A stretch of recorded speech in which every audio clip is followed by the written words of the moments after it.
Olá, hoje eu tenho a honra aqui no EcoCast de receber o Dr.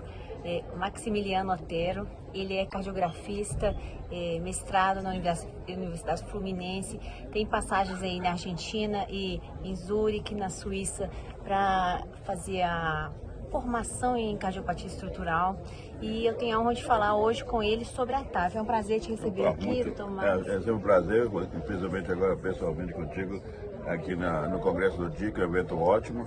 E aí, um segundo dia, estamos com um grande prazer por estar participando do EcoCast, que é uma iniciativa muito boa, que uma penetração e um alcance no Brasil inteiro. E os procedimentos intervencionistas valvares transformaram então o cenário da cardiologia moderna. Então, mas que a gente ainda subestima o quanto a cardiografia então é fundamental, desde a seleção dos pacientes até a otimização do resultado final. Então a gente vai construir esse raciocínio aí passo a passo pelo olhar da imagem. Então eu começo te perguntando, Max, quais são as principais informações que o ecocardiograma precisa fornecer obrigatoriamente antes da realização de uma TAV? Bom, o primeiro é fazer a confirmação diagnóstica, como foi mostrado ontem realmente na grande sessão central, é a avaliação do grau de estenose e a gravidade da lesão. Então, é realmente determinar o grau de estenose, o comprometimento e a avaliação ao máximo da válvula aórtica. Isso, assim como na tomografia, quando a gente começou a TAV em 2008, o papel do eco era mais importante, antes da tomografia. E a gente fazia a avaliação do diâmetro da via de saída, do anel, do seu de valsalva, da altura do seu de valsalva, da posição e da altura das coronárias, a junção sinotubular e a aorta ascendente, né? O diâmetro da aorta ascendente. Esses são parâmetros que a gente pode avaliar. No início fazemos no 2D. Depois, a altura da coronária esquerda sempre foi uma limitante para o ecocardiograma, mas com o advento do MPR, você consegue já fazer a avaliação da altura da coronária esquerda. Da MPR você está falando do tridimensional. Do tridimensional, porque não é uma imagem tridimensional, mas a gente usando as ferramentas do 3D, que é muito importante. E aí... É o transtorácico ou transofágico? É possível fazer no transtorácico. Quando você tem uma janela boa, um padrão de pacientes idosos, que não permite fazer tomografia, você pode fazer. É questionável, o pessoal reclamar que não está revalidado, mas você consegue fazer o processo e as mesmas medidas que faz na tomografia. Tá bom. No transofágico é muito mais fácil. Né? Então essas são as informações que tem que dar. A anatomia, a função, ou seja, o máximo de informação em relação ao gradiente máximo, gradiente médio, relação de velocidade. A equação de continuidade tem a limitante, que é a grande discussão em cima do cálculo da área pelo eco, que você não consegue determinar bem o diâmetro. E quando você usa o diâmetro da via de saída no longitudinal, no 3 câmeras ou no longitudinal do transtorácico, você está pegando o menor diâmetro. E quanto maior o tempo e maior o gradiente, mais oval a via de saída fica. E esse aumento de diâmetro não é no anteroposterior, é no lateral. Exato. E aí o fator de erro aumenta. Então, ao advento das imagens tridimensionais, você conseguir pegar a área inteira, é uma ferramenta importante, trabalhosa, discutível, mas você consegue fazer isso, né? Então, por isso que a relação de velocidade, o DVI, para mim é o parâmetro mais importante. Por quê? Porque ele não depende de volemia, não depende de pré-carga, não depende de pós-carga e não depende, principalmente, da medida do diâmetro da via de saída. Sim. Então, assim, a gente falou então do pré-operatório. Então, como que o ecocardiografista identifica, então, qual é o papel do transesofágico, então, durante a TAV? A gente está vendo que cada vez menos precisa do ecocardiografista durante a TAV, mas especialmente, assim, qual o papel do ecocardiografista durante a TAV, sendo que para a prótese aórtica mesmo a gente é pouco necessário para o implante. O que muda aí para o ecocardiografista? Não, a gente não é pouco necessário, a gente é pouco considerado pelos hemodinamicistas de sala. Isso. Mas, por exemplo, eu trabalho com a equipe que ele continua, depois de 1.300 TAVs, continua fazendo TAV com anestesia geral e ecotransofágico. E a taxa de complicação é quase zero. Isso. Mas isso aí varia de lugar para lugar, serviço para serviço. Mas o eco em sala é importante. Né? Quando eu discuto muito, o paciente fala assim, não, esse paciente é muito frágil, não vou fazer entubado. Esse é que tem que fazer entubado. Exato. Esse que tem que fazer com anestesia geral. Já tive que fazer entubar paciente em sala, massageando. Então, o papel do eco em sala é questionável, mas é sempre a discussão. Mas o papel do eco, primeiro, na hora de posicionamento dos guias, quando sobe com o Safari, passa a ver a relação da Safari com a válvula mitral e advento de reabilitação mitral. Muitas vezes o paciente descompensa e quando vão ver, já descompensou, mas já estava com a insuficiência mitral antes. Então, com o eco em tempo real, você olhando o eco em sala, você consegue ver a relação do Safari, dos guias, com a válvula mitral e o advento dessa insuficiência mitral e, principalmente, no início do procedimento, fazer um corte em longitudinal de 3, 4 e 5 câmaras, para quê? Para como se fosse um eco de estresse. Você documenta a função segmentar antes para você ver como que essa alteração segmentar está evoluindo, para ver se tem uma lesão de coronária, uma opção de coronária direita ou coronária esquerda. Você consegue ver a partir do início com a perda da contratilidade segmentar. Igual um eco de estresse. Então é dinâmico. É um eco de estresse para todo mundo. Exato, entendi. Durante o procedimento é isso. E aí, ficar controlando a descida dos guias da bainha e a entrada do marca-passo também. Que muitas vezes estão fazendo o drive a partir do guia. E mais às vezes o guia pode furar ou a partir do calma marca-passo também é um momento crítico. Exato, que pode dar derrame pericárdio. A passagem do cabo, do guia e do marca-passo. Sim, então tá. Então assim, como que o ecocardiografista identifica lá em tempo real, considerando que eu estou lá na hora lá da implante da TAV, complicações de embolização de prótese, regurgitação paravalvar, obstrução do trato de saída, como é que eu faço essa avaliação? Isso tem que ser feito sistematicamente, como é que você faz? O papel do eco em sala sempre é monitorizar a evolução do procedimento, por isso que é muito importante que quem está em sala seja um ecografista de sala e não um ecografista em sala. Tem que dominar o procedimento no sentido de os passos dele. Então saber se ele está indo no sentido correto ou ainda está com problema. Esse guia tinha que estar ali, o que está acontecendo?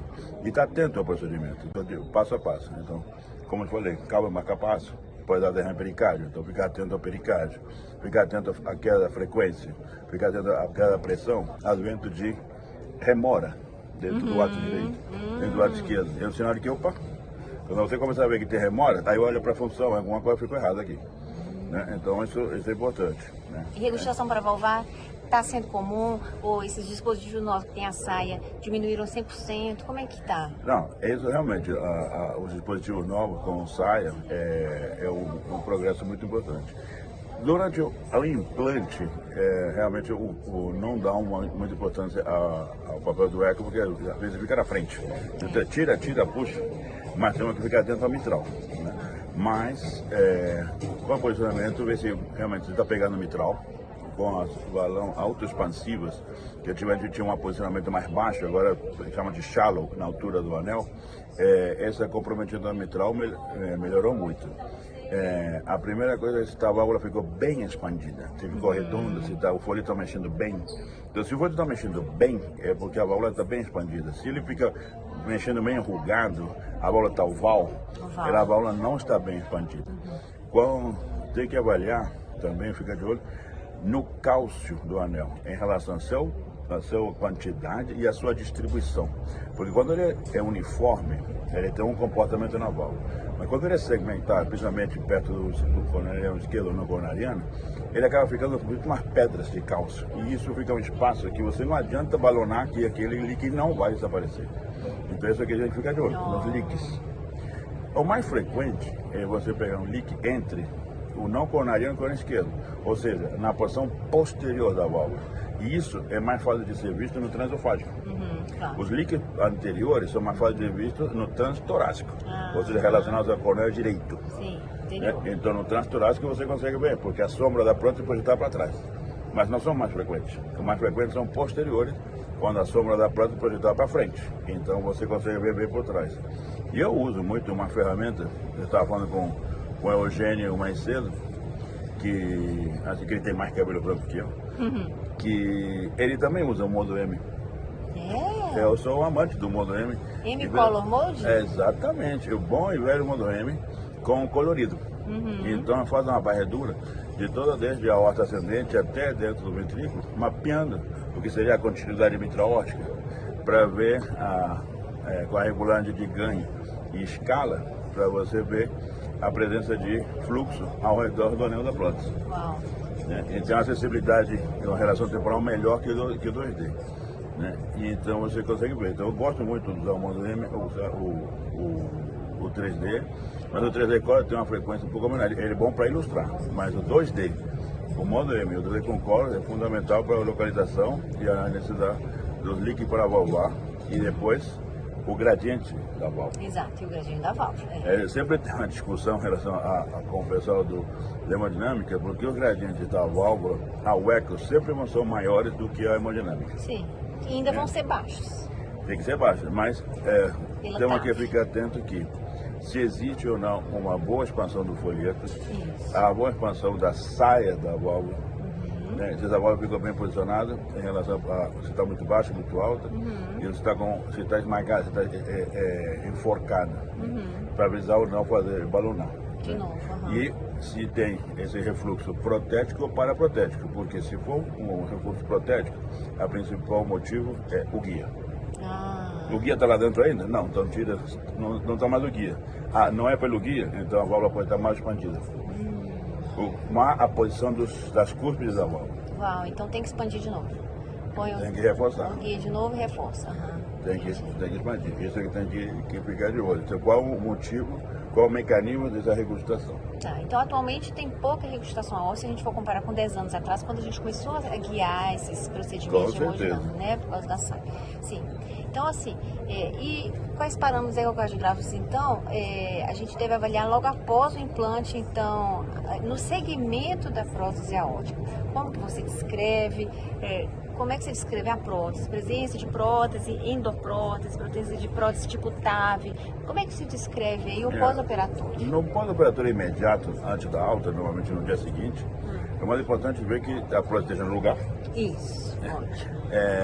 A avaliação do gradiente, ver se o gradiente máximo, o gradiente médio, se tem um líquido, principalmente para a documentação. Isso. Para ver como que estava quando teve alta. O segmento longitudinal. Exatamente. E a presença de derrame. Derrame pericárdico. Isso é importante. São parâmetros que a gente tem que ver na alta, porque o que vai servir de evolução depois. Porque para o remodelamento posterior, quais achados que se mostram que tem sucesso hemodinâmico e reversão do remodelamento no segmento? O que você usa de parâmetro, então? Primeiro, continuar controlando o gradiente, que muitas vezes, depende da válvula, principalmente das válvulas autoexpansivas, pode ter algum grau de recoil. Então você pode aumentar um pouco o gradiente no médio e longo prazo, estou falando de 3 meses a 1 ano, e o comportamento dos folhetos. Se existe ou não, por exemplo, calcificação prematura, restrição, às vezes trombo, tromboses agudas dos folhetos. Às vezes o folheto não consegue se acomodar bem, depois ele com o tempo ele abre, como se fosse, ele fica dobrado, né? Então esse é a coisa que tem que controlar. E o funcionamento do ventrículo, normalmente são ventrículos hipertrofiados, diâmetros baixos. Quando são diâmetros já aumentados, eles vão fazer mais avançada da doença ou porque tinha uma dupla lesão com regurgitação. Aqui isso é uma coisa importante que eu tinha esquecido de comentar, que quando você avalia antes se tem ou não tem a válvula nativa regurgitação. Quando você tem IAO, a tolerância a uma regurgitação residual no pós-operatório é melhor. Tem pouca tolerância quando você não tem IAO alguma. Toleram menos esse volume. E outra coisa que é importante, que tem que ser lembrada, que é uma coisa do procedimento em antes, é o risco de comparando para ventrículo suicida. Exato. Que é uma coisa que tem um nome horrível, mas a situação é pior ainda. Exato. Né? Que é uma coisa muito curiosa, né? Que é rápido e definitivo ali. A gente fica assim. É uma situação bem complicada, mas já alguns parâmetros que você pode prever isso, que são pacientes mulheres pequenas, de ventrículos hipertrofiados, de cavidades pequenas, de gradientes altos. Exato.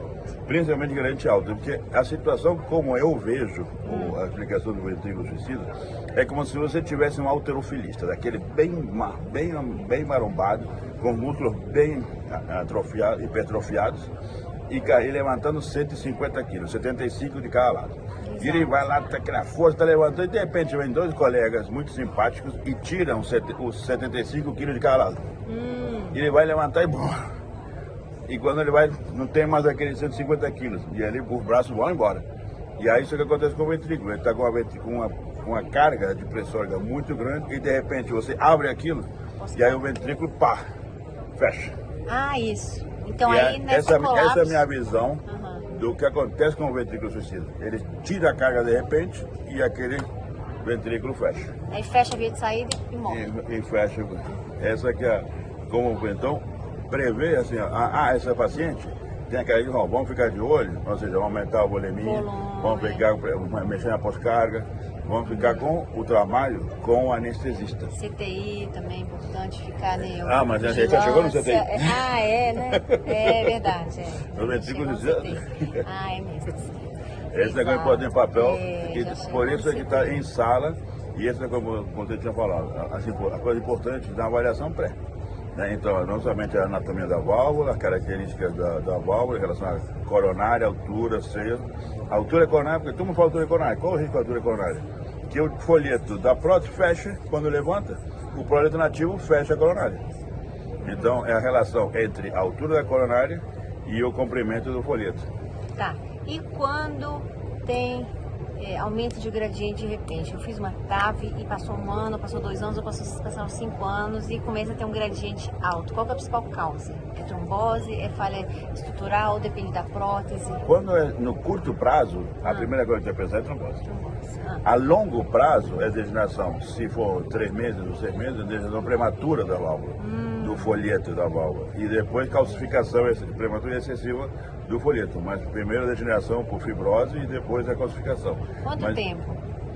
Se você se acontecer antes dos 3 meses, dos 6 meses ou depois dos 6 meses. Não, para calcificação, para calcificar, para aumentar a Na gradiente. vez, uma calcificação importante, antes do primeiro ano, já vai saber que é o eco eu vejo que ele não dá muito essa resolução espacial do motivo. Tem que ser a tomografia, antitomografia? O papel da tomografia é destacado, importante, ele tem mais sensibilidade para você determinar realmente a quantidade do motivo da calcificação. Se for o cálcio, a tomografia é superior. E se for trombose? Aí cada o transesofágico tem importância. Tem importância. E é sempre o eco essa avaliação dinâmica. Então, mais alguma coisa que você quer falar? Não, tá para você perguntar. Mas é importante o papel, sempre lembrar o hemodinamicista que, por mais que a gente não esteja com o transesofágico, sempre tem que estar, a sonda tem que estar em sala. Não, mas tem que estar em sala, porque preparado. E nos pacientes mais frágeis, eu sempre recomendo fazer o jeito entubado. Tá bom. Não, porque esse frágil não vai entubar, não. Esse que tem que ter entubado. Que é o maior risco e não importar, assim, pode ser que o problema é que não importar problemas de fora. Não, os custos da gente aqui no procedimento não são iguais aos custos lá de fora. Exato. Então, visar pelo paciente e ter o eco e sempre procurar o máximo de ser um ecografista de sala e não um ecografista em sala. Tá bom. Gente, o futuro da cardiologia intervencionista é, na verdade, uma parceria, né? De hemodinamicista, que entende a imagem, e o ecocardiografista, que entende a intervenção, né? Então, quando essa sinergia acontece, o sucesso não é apenas técnico, é transformador para todo mundo. Isso é importante, desculpe.